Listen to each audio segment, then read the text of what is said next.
እውነት ይለያል። እውነት ይለያል ስንል እውነት ለሁለት ይከፍላል ማለታችን ነው።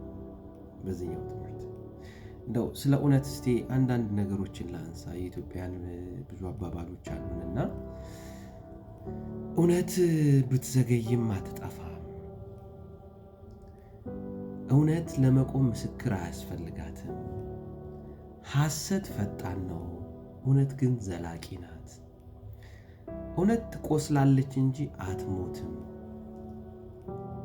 እውነትን መናገር ልብን ያሳርፋል። ሐሰት አንድ ቀን ይኖራል፣ እውነት ግን ለዘላለም የሚሉ ይሄን የመሳሰሉ ብዙ አባባሎች አሉ። ከዛ በተረፈ አሁን በተለይ የፖስት ሞደርኒዝም ውጤት እውነት አንጻራዊ ነው። ላንተ እውነት የሆነው ለኔ እውነት ላይሆን ይችላል። ስለዚህ ላንተ አዳኜ ነው ያልከው ለኔ አዳኜ ላይሆን ይችላል።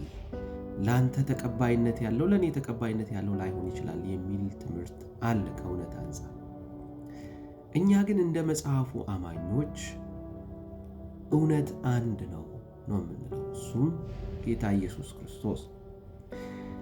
እንግዲህ ይሄ እውነት በደንብ ሲገባን ስንረዳው አንዱ የእውነት ባህሪ ይከፍላል።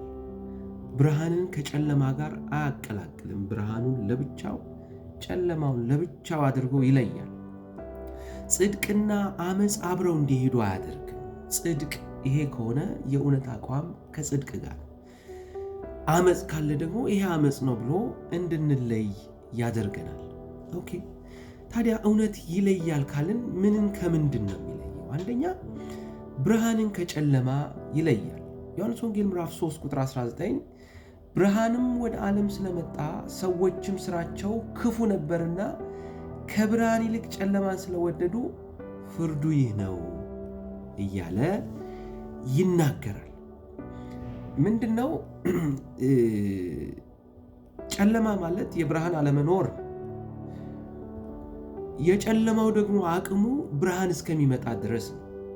እውነተኛ የዓለም ብርሃን ኢየሱስ ክርስቶስ ሲመጣ ዓለምን ለሁለት ነው የከፈላት።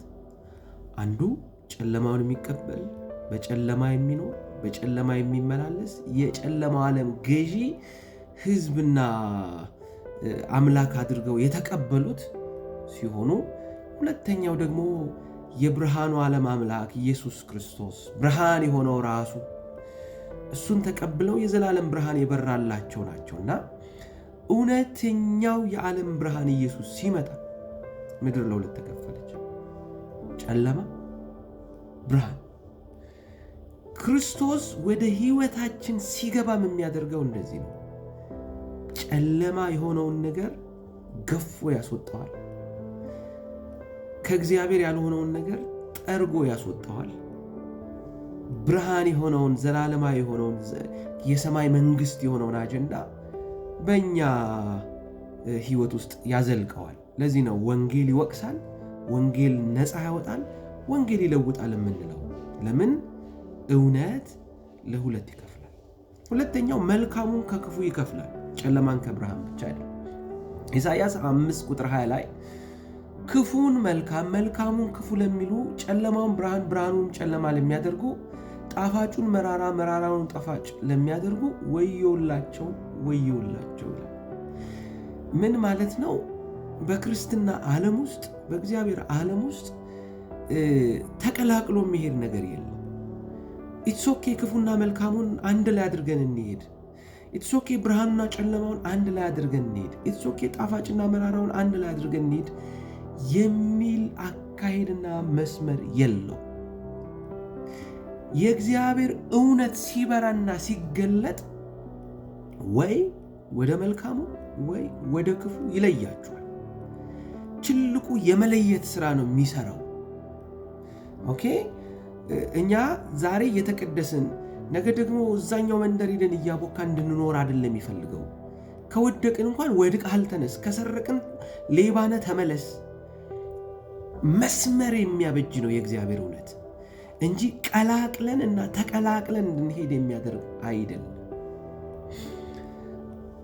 አሁን ያለነው ግራና ቀኙ ከጠፋበት ዓለም ውስጥ ቢሆንም ግን መስመራችንንና ሚናችንን እየለየን እንድንሄድ ይፈልጋል። ይሄ ደግሞ መቼ ነው ካላችሁኝ፣ እውነት ሲገባን፣ እውነት ሲበራልን ቀይ መስመር ይኖረናል። እውነት ሁልጊዜም ይከፍላል። መልካሙን ከክፉ፣ ብርሃኑን ከጨለማ፣ ጣፋጩን ከመራራው፣ የእግዚአብሔርን ካጋንንት እየለየን ጎራ እየለየን እንድንሄድ ያደርገናል።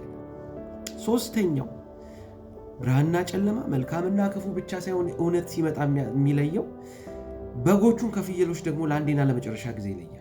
ክርስቶስ የመጨረሻው ቀን ላይ የሚያደርገው በጎቹን ከፍየሎች ነው። ማቴዎስ 25 ከ32 እስከ 33 አሕዛብም ሁሉ በፊቱ ይሰበሰባሉ፣ እረኛም በጎቹን ከፍየሎቹ እንደሚለይ እርስ በርሳቸው ይለያቸዋል።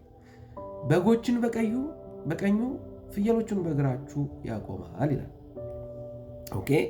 የመጨረሻ ደግሞ ፍርድ የሚለየው ነገሩን የሚቋጨው በነጩ ዙፋን ፊት በነጩ ዙፋን ፍርድ ፊት እንዴት ነው ካላችሁኝ፣ ፍየል የተባሉት አሉ፣ የአጋንንት ልጆች።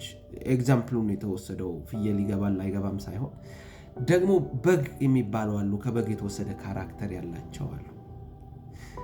እነሱ በእግዚአብሔር ዙፋን ፍርድ ፊት ይቆሙና በምድር በነበራቸው ቆይታ ጌታ ኢየሱስ ክርስቶስን ተቀብለዋል አልተቀበሉም፣ ድነዋል አልዳኑም፣ ፍየል ከሆኑ በግራ፣ በጎች ከሆኑ በቀኝ።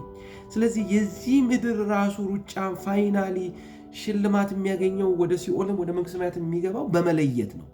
እውነት ሲገለጥ፣ እውነት ፊት ለፊት ሲቆም በግና ፍየሉን ይለያል። የጌታ ያልሆነውና የጌታ የሆነውን ይለያል። ወደ ሲኦል የሚሄደውንና ወደ ሲኦል የማይሄደውን ይለያል።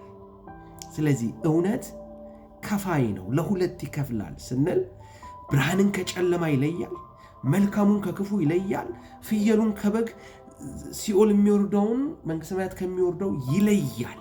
በቃ መስመር የሚያበጅ ነው እውነት፣ የእግዚአብሔር እውነት። ሁለተኛ ቆሮንቶስ 6:7 ላይ ስለዚህም ጌታ ከእርሱ መካከል ውጡና የተለያችሁ ሁኑ፣ ርኩሱንም አትንኩ ይላል። እና ካላችሁኝ ተለዩ ነው መልእክቱ። ከፍየሉ ነህ፣ ከክፉ ነህ፣ ከጨለማው ነህ፣ ተለይ፣ ከሱ መካከል ተለይታችሁ ውጡ ይላል። እናስ ካላችሁኝ ዮሐንስ 17:17 በእውነት ቀድሳቸው ቃል እውነት ነውን፣ ተለዩና እግዚአብሔር ከማይከብርበት ተለዩና ከዘላለም ጥፋት ተለዩና ከመራራው ወደሚቀድሰው ወደ እግዚአብሔር ቃል ነው፣ ወደ እግዚአብሔር አጀንዳ። ጥያቄው እውነት ይለያል አይለይም ሳይሆን ይኸውላችሁ፣ ይህ ነው ጥያቄው። ከየትኛው ወገን ናችሁ? ከሚጠፋው፣ ከጨለማው፣ ከመራራው ከየትኛው ወገን ናችሁ? ዛሬ ወደ እውነተኛው ብርሃን ወደ ኢየሱስ ከመጣችሁ እሱ ያበራላችሁ፣ እሱ የዘላለም ሕይወት ይሰጣችኋል። አይ ባለሁበት እቀጥላለሁ ካላችሁ ሲኦል ይጠብቃችኋል፣ ገሃነም ይጠብቃችኋል፣ ለዘላለም ትቃጠላላችሁ። እውነቱ እውነት ይለያል አይለይም ሳይሆን፣ ኢየሱስ ይለያል አይለይም ሳይሆን፣ እናንተ የትኛውን የመረጣችሁት? ከየትኛው ወገን ናችሁ? ከብርሃን ከጨለማ፣ ከመልካም ከክፉ፣ ከበግ ከፍየል፣ ከሚጠፋው ወይስ ለዘላለም ከሚኖረው? ምርጫው እናንተ ነው። መርጣችሁ ወደ አንዱ ተለዩ፣ ወደ ቃሉ ኑና ቃሉ ይቀድሳችኋል። ተባረኩ። እውነት ይለያል።